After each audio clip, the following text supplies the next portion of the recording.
Hello everyone, welcome to Quants app. मेरा नाम विघ्नेश है और क्वांट्स ऐप में आप सबका स्वागत है। बेसिकली आपने थंबनेल में देखा होगा आज का टॉपिक क्या है। आज का टॉपिक एक बहुत ही सिंपल और एक बेसिक कंसेप्ट है जो यूजुअली स्टॉक मार्केट में नए हैं। Most of the people might be aware of this, but जिन्होंने अभी हाल फिलहाल में स्टॉक मार्केट में अपनी जर्नी शुरू की है उनके लिए ये मे बी थोड़ा नया और थोड़ा डिफरेंट कंसेप्ट होगा। जो प्रो ट्रेडर्स है या फिर जो कुछ टाइम से मार्केट में ऑलरेडी है, they might be already knowing about this concept.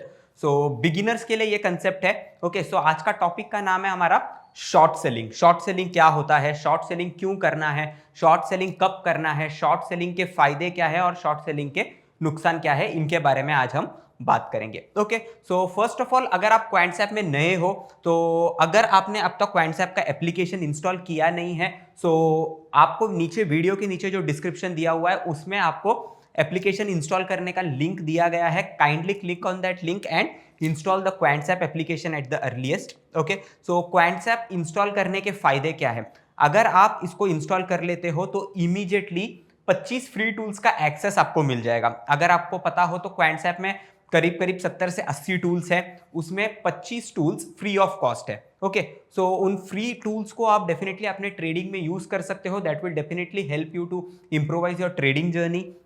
Apart from that, अगर आपको पेड टूल्स के बारे में जानना है, लाइक पेड टूल्स आपको कैसे हेल्प कर सकते हैं, क्वांट्स ऐप के कौन से पेड टूल्स हैं, अगर मैं कुछ बताना चाहूँ तो क्वांट्स ऐप के पास कोई प्रोप्राइटरी टूल्स है लाइक आरपीजी है, ऑर्डर बुक डेटा है एंड देन ऑप्शन राइटर का एक टूल है।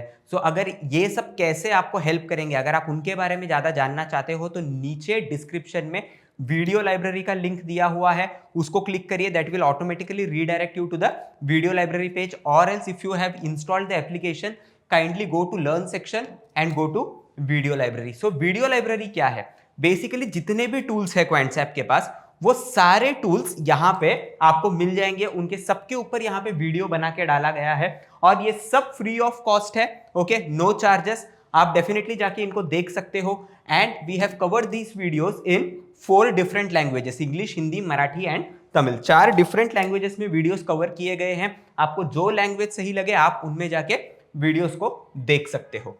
ठीक है, तो चलिए आज के टॉपिक पे जाते हैं which is called short selling. Okay, give me a second.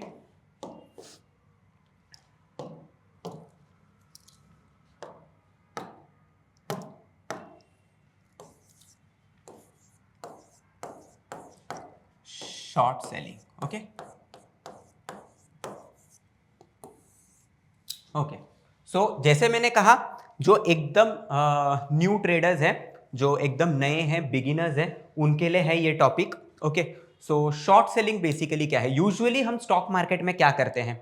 Okay, अगर आपने एफएनओ के बारे में सुना नहीं है या फिर एफएनओ आपको पता भी है, कैश सेगमेंट आपको पता है, तो यूजुअली व्हाट वी डू, अगर हम कभी भी यही प्रेडिक्ट करते हैं कि ये स्टॉक यहां से ऊपर जाने वाला है, ये स्टॉक यहां से ऊपर जाएगा, एनीथिंग XYZ स्टॉक ऊपर जाएगा, तो हम क्या करते हैं, से फॉर एग्जांपल कोई भी रैंडमली एक स्टॉक ले लेते हैं, से HDFC बैंक। ठीक है, HDFC बैंक।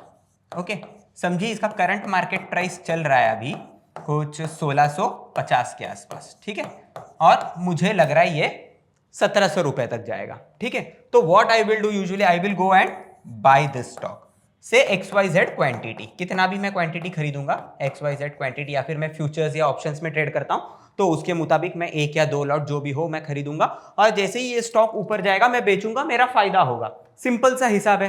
करेक्ट, स्टॉक ऊपर जाने वाला है, मुझे लग रहा है, मैं जाऊंगा खरीद लूंगा।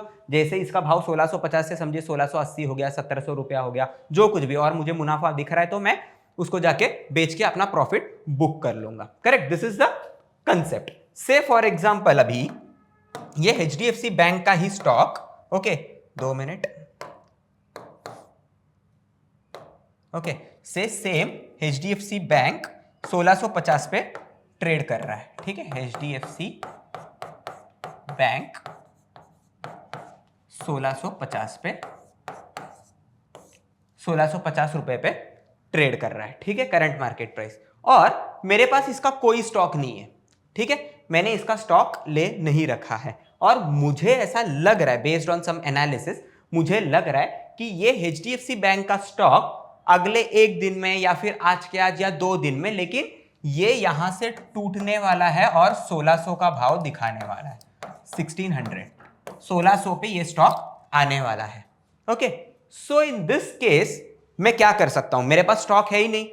अगर आपके पास स्टॉक है पहले से और आपको लग रहा है कि वो स्टॉक नीचे जाने वाला है, तो आप क्या कर लोगे, आप जाके बेच दोगे और स्टॉक से बाहर हो जाओगे। भले छोटा मोटा प्रॉफिट हो या फिर लॉस हो, छोटा मोटा लॉस हो या फिर कॉस्ट टू कॉस्ट एग्जिट करके हम बाहर हो जाएंगे। जब अपने को पता चल जाएगा कि ये काउंटर गिरने वाला है तो हम उससे एग्जिट ले लेंगे। बराबर, मेरे पास स्टॉक है ही नहीं, अभी मैंने खरीदा ही नहीं है, लेकिन बेस्ड ऑन सम एनालिसिस या फिर कुछ खबर, इससे मुझे ये पता लग रहा है कि ये नीचे जाने वाला है।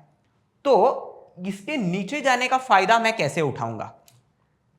इज देयर एनी वे कि मेरे पास स्टॉक है नहीं, अभी अपन एफएनओ को दूर रखते हैं, कॉल पुट को दूर रखते हैं, फ्यूचर्स को दूर रखते हैं, नॉर्मल स्टॉक्स की बात करते हैं। एचडीएफसी बैंक का शेयर 1650 से 1600 रुपए पे आने वाला है। मेरे पास शेयर है नहीं, लेकिन मुझे इस मूवमेंट का फायदा उठाना है। तो मैं कैसे उठाऊं? तो अगर आप यूजुअली देखोगे, आप समझे, आप जो भी ब्रोकर यूज करते रहो, से जीरोधा हो या जो भी ब्रोकर हो, तो ब्रोकर्स यूजुअली आपको लिवरेज देते हैं। और आप क्या कर सकते हो, सी आपके पास स्टॉक है नहीं, ओके, बट स्टिल आप ब्रोकर से स्टॉक उधार ले सकते हो। ठीक है, आप ब्रोकर से, से फॉर एग्जांपल मुझे ये 50 रुपया गिरने वाला है, मुझे पता है, सो मेरे को यहां पे 100 शेयर्स बेचने हैं। मेरे पास शेयर है नहीं बट मुझे बेचने हैं, तो मैं ब्रोकर से उधार लेके 100 शेयर बेचूंगा। कैसे बेचूंगा? सिंपल, नॉर्मल, आपको जाना है, सेल करना है, वो बिक जाता है स्टॉक। ओके, ऑप्शन होता है वहां पे MIS, CNC, ऐसे दो तरीके के ऑप्शंस होते हैं। आपको बस MIS पे सेलेक्ट करना है और आपको नॉर्मली एक सेल ऑर्डर प्लेस करना है। तो -100 ऐसा आपको पोजीशन में दिखाई देगा। उसका मतलब क्या है? आपने 100 स्टॉक्स बेच दिए। ठीक है, सो आपने बेचा तो है, करेक्ट, आपके पास स्टॉक तो है नहीं, लेकिन फिर भी आपने इसको 1650 रुपए पे आपने इसको बेच दिया है। ठीक है, अब 1650 पे मैंने 100 स्टॉक बेचा है, अब ये स्टॉक नीचे आने वाला है, करेक्ट। मेरा तो इरादा यही है कि ये स्टॉक नीचे आएगा, मुझे फायदा होगा। अब समझिए ये स्टॉक 1650 से 1600 रुपए पे आ जाता है, करेक्ट। तो मुझे क्या करना है? सिंपली जाके इस पोजीशन को एग्जिट करना है। एग्जिट कैसे करूं? देखिए, एक ट्रांजैक्शन कंप्लीट होने के लिए 2 लेग्स होना जरूरी है, एक बाई एक सेल। बराबर, जब तक एक बाई और एक सेल नहीं होता है तब तक ट्रांजैक्शन कंप्लीट नहीं माना जाता है, करेक्ट। मैं खरीदूं बाद में जाके उसको बेचूं, या फिर मैं पहले बेचूं फिर नीचे जाके उसको खरीदूं, it's one and the same, correct. तो देखिए, मैंने 1650 पे इसको बेच दिया। अगर समझिए ये स्टॉक टूट के वही दिन में, सेम दिन में ये 1600 रुपए पे आ जाता है। ठीक है, तो 50 रुपया गिर गया स्टॉक और मेरे पास थे 100 क्वांटिटी। अब मैं 1600 रुपए पे इसको वापस खरीद लूंगा। बराबर, तो मेरा कितने का फायदा हो गया? 5000 रुपए का फायदा हो गया। 50 × 100 मेरा 5000 रुपए मेरे बन गए। बराबर, तो इसको हम शॉर्ट सेलिंग बोलते हैं। अब इसी में एक और कंसेप्ट में एक्सप्लेन करना चाहता हूं। से फॉर एग्जांपल आपने HDFC बैंक के शेयर्स बेचे हैं। ठीक है, समझिए आपने HDFC बैंक के शेयर्स बेचे हैं। से फॉर एग्जांपल 100 क्वांटिटी आपने बेचा हुआ है और सुबह 9:15 को बाजार ओपन हुआ, आपने 9:30 को आपको लगा कि ये स्टॉक नीचे गिरेगा और आपने उसको बेच दिया। ठीक है, अब 3:15 बजे या 3:20 आखिरी टाइम होता है जहां पे आपने कैश में अगर कोई स्टॉक बेचा है तो आपको वापस खरीदना पड़ता है। अगर आप नहीं खरीदोगे तो 3:21 पे वो ऑटो स्क्वायर ऑफ हो जाएगा। भले ये स्टॉक का भाव 1650 से 1700 क्यों ना हो जाए, या 1650 से समझिए 1500, अगर आपने बेच दिया है और आप वापस उसको खरीदे नहीं 3:20 तक, तो 3:21 पे वो ऑटो स्क्वायर ऑफ कर देगा ब्रोकर आपको, क्योंकि आपके पास स्टॉक थे ही नहीं बेचने को। आपने उधार लिए थे ना ब्रोकर से, आपने उधार लिया है और आपने बेचा है स्टॉक, तो वापस खरीद के देने की जिम्मेदारी आपकी है। अगर आप नहीं करोगे तो ब्रोकर उसको ऑटो स्क्वायर ऑफ कर देगा। ठीक है, आपसे पूछेगा नहीं, वो ऑटोमेटिकली उसको बेच देगा। अगर उस समय ये 1650 का समझिए 1700 का भाव चल रहा है बाजार में, तो यहां जो 5000 का फायदा हो रहा था वो आपका 5000 का नुकसान हो जाएगा, क्योंकि आपने 1650 पे बेचा, अब 1700 पे जाके आप खरीद लोगे, क्योंकि खरीदना तो पड़ेगा आपको, आपके पास था नहीं, आपने फिर भी बेच दिया है, तो कैसे न कैसे आपको खरीदना पड़ेगा। बराबर, तो अगर आप शेयर्स बेचते हो, ठीक है, अगर आप शेयर्स बेचते हो तो आपको इंट्राडे में ही खरीदना भी है, बेचना भी है। आज के आज सुबह बेचा, 3:30 के पहले खरीद लो। आप अगले दिन ये नीचे आएगा, 2 दिन बाद नीचे आएगा, 3 दिन बाद नीचे आएगा, तब मैं खरीदूंगा अगर आप बोलोगे तो ये चीज नहीं चलेगा। ठीक है, आपने आज बेचा है किसी स्टॉक को, आज शॉर्ट किया है, तो आज के आज आपको उसको खरीद के वापस देना पड़ेगा। ठीक है, तो ये हुआ इक्विटी में अगर आपको शॉर्ट सेलिंग करनी है तो। अगर आप एफएनओ में, समझिए आप फ्यूचर प्लेयर हो, ठीक है, आप फ्यूचर्स में खेलते हो और आपको लगता है ये स्टॉक नीचे तो आने वाला है, एचडीएफसी बैंक 1650 का भाव है, ये 1600 रुपया आने वाला है, लेकिन ये आज के आज नहीं आएगा, समझिए 1 दिन बाद आ सकता है, 2 दिन बाद आ सकता है, 3 दिन बाद आ सकता है, जैसे भी हो, तो आप क्या कर सकते हो? ठीक है, तो आप क्या कर सकते हो, एचडीएफसी बैंक का फ्यूचर्स, ओके, एचडीएफसी बैंक का फ्यूचर्स बेच सकते हो। फ्यूचर्स का कॉन्ट्रैक्ट होता है, ओके, एफएनओ डेरिवेटिव सेगमेंट में फ्यूचर्स एंड ऑप्शंस होता है, तो फ्यूचर्स का कॉन्ट्रैक्ट होता है। तो फ्यूचर कॉन्ट्रैक्ट और इक्विटी में फर्क क्या होता है? अगर आप इक्विटी में बेचते हो, तो आपको सेम डे उसको वापस बाई करके देना है। ठीक है, आप ओवरनाइट नहीं लेके जा सकते हो। लेकिन यही चीज अगर आप फ्यूचर्स में बेचते हो किसी स्टॉक को, ठीक है, अगर आप एचडीएफसी बैंक के फ्यूचर को सेल करते हो, आपके पास है नहीं फ्यूचर्स कॉन्ट्रैक्ट भी आपने बाई नहीं किया हुआ है, बट आप फ्यूचर्स को जाके शॉर्ट करते हो, तो उस महीने का एक स्पेसिफिक एक्सपायरी होता है, लाइक हर महीने का आखिरी हफ्ते का गुरुवार ये एक्सपायरी होता है। ओके, तो वहां पे जाके आप तब तक इस पोजीशन को रख सकते हो। आप समझिए अगस्त का महीना चालू है, ठीक है, अब 1650 का भाव करंटली मार्केट में चालू है एचडीएफसी बैंक का, मुझे लग रहा है ये अगले 3 दिन 4 दिन या फिर कभी ना कभी, तो मैं क्या करूं ना, ये स्टॉक का एचडीएफसी बैंक का जो फ्यूचर्स है इसको मैं सेल करूंगा। ठीक है, जैसे मैंने कैश में क्या बोला था, आपको सेम डे 3:20 के पहले खरीद के देना है। अगर आप फ्यूचर को सेल करते हो तो आज का तारीख क्या है, 9 अगस्त, इस महीने का आखिरी हफ्ते का गुरुवार कब आता है, 29 अगस्त। ठीक है, तो अगर मैं फ्यूचर बेचता हूं तो मुझे 29 अगस्त तक का टाइम है मेरे पास, मैं 29 अगस्त तक इस पोजीशन को होल्ड कर सकता हूं। ठीक है, 29 अगस्त तक मैं इस पोजीशन को होल्ड कर सकता हूं। 29 अगस्त के पहले ये एचडीएफसी बैंक नीचे कितने भी भाव पे आ जाए, मुझे जब चाहे मैं स्क्वायर ऑफ कर सकता हूं। हाँ, इसका ये मतलब नहीं है कि आपको 29 अगस्त तक होल्ड करना है। आज आपने फ्यूचर सेल किया, आज दोपहर में प्रॉफिट दिख रहा है, आप बंद करके जा सकते हो, but the last deadline is 29 अगस्त। 29 अगस्त के आगे आप इस पोजीशन को कैरी नहीं कर सकते। ठीक है, और अब मार्जिन की बात करते हैं। से फॉर एग्जांपल आपने एचडीएफसी बैंक का इक्विटी में शेयर्स बेचा है, ठीक है, समझिए 1650 के भाव पे आपने एक 1650, ठीक है, 1650 पे इंट्राडे में आपने शॉर्ट किया है एचडीएफसी बैंक को, तो आपको आज क्या जिसको खरीद के देना पड़ेगा, बराबर। लेकिन अब इस 1650 के भाव पे आप समझिए 100 शेयर शॉर्ट करते हो, तो आपको लगने कितने चाहिए, 1,65,000, बराबर।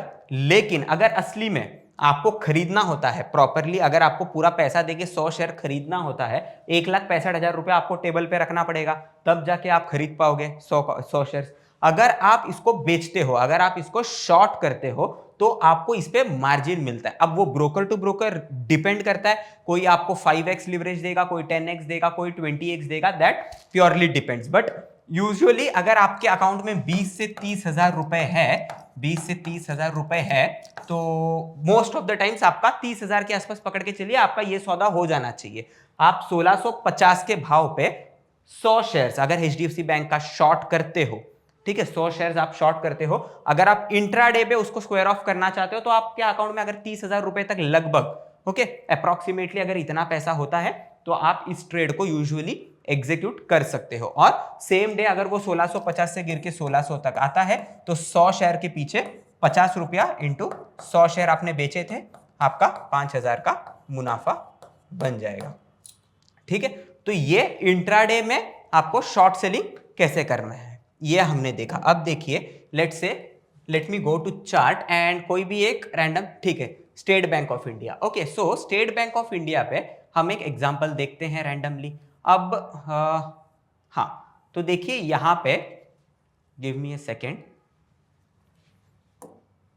हॉरिजॉन्टल लाइन, ठीक है। अब देखिए यहां पे continuously state bank of India support ले रहा है, दिख रहा है आपको, देखिए मल्टीपल टाइम्स इस लेवल को रिस्पेक्ट किया है, दैट इज 874 875 के लेवल को state bank of India continuously respect कर रहा है। ठीक है, तो मेरा एक व्यू है कि जैसे ही ये 875 के लेवल को तोड़ देगा मैं जाके इसको शॉर्ट कर दूंगा, क्योंकि 875 एक स्ट्रॉन्ग सपोर्ट दिख रहा है चार्ट पे, मैं रैंडम एग्जांपल ले रहा हूं, 875 एक स्ट्रॉन्ग सपोर्ट दिख रहा है, तो इसके नीचे ये टूटने की संभावना है इसकी। तो देखिए जैसे ही इसने इसको तोड़ा, 875 के लेवल को इसने कब तोड़ा था, 1 अगस्त 2024 दोपहर को 2:20 को इसने इस लेवल को ब्रेक किया था। अगर मैं इसको शॉर्ट करता, स्टेट बैंक ऑफ इंडिया के शेयर्स को शॉर्ट करता, तो 1 अगस्त को 3:20 दैट इज यहां से 1 घंटे के अंदर मुझे उसको वापस खरीदना था।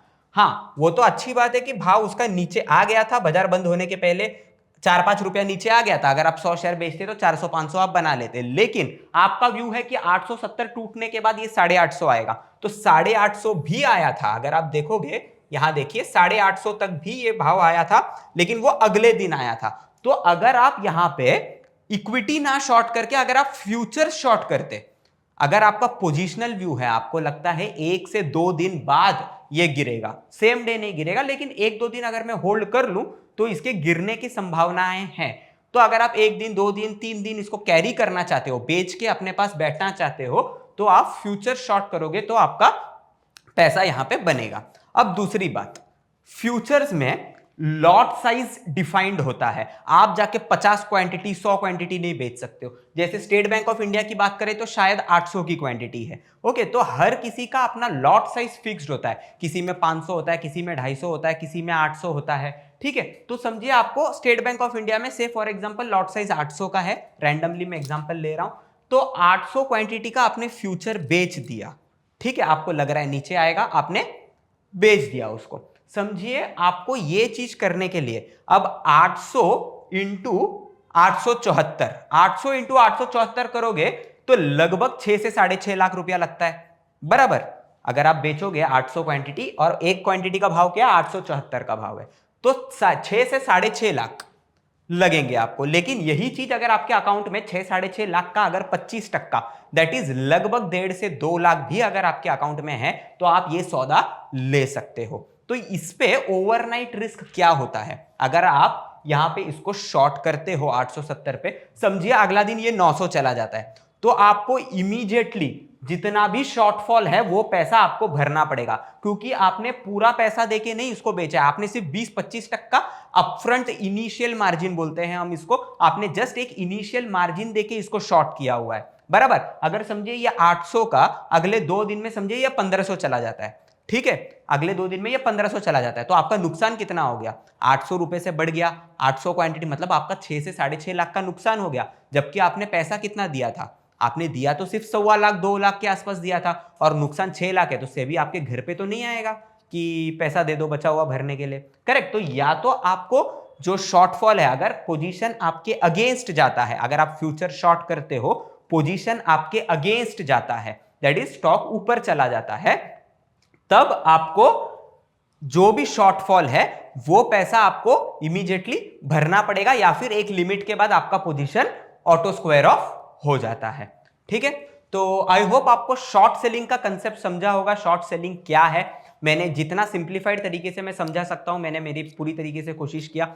इसी तरीके से अगर आपको कुछ नए कंसेप्ट्स अगर आपको जानना है, आप डेफिनेटली कमेंट सेक्शन में बताइए। अगर वीडियो अच्छा लगा हो तो आप वीडियो को लाइक करिए, शेयर करिए, सब्सक्राइब करिए, कमेंट करिए, क्वांटसेप से जुड़े रहिए। आने वाले दिनों में हम और ऐसे नए कंसेप्ट्स के साथ फिर से जुड़ेंगे। ठीक है, धन्यवाद।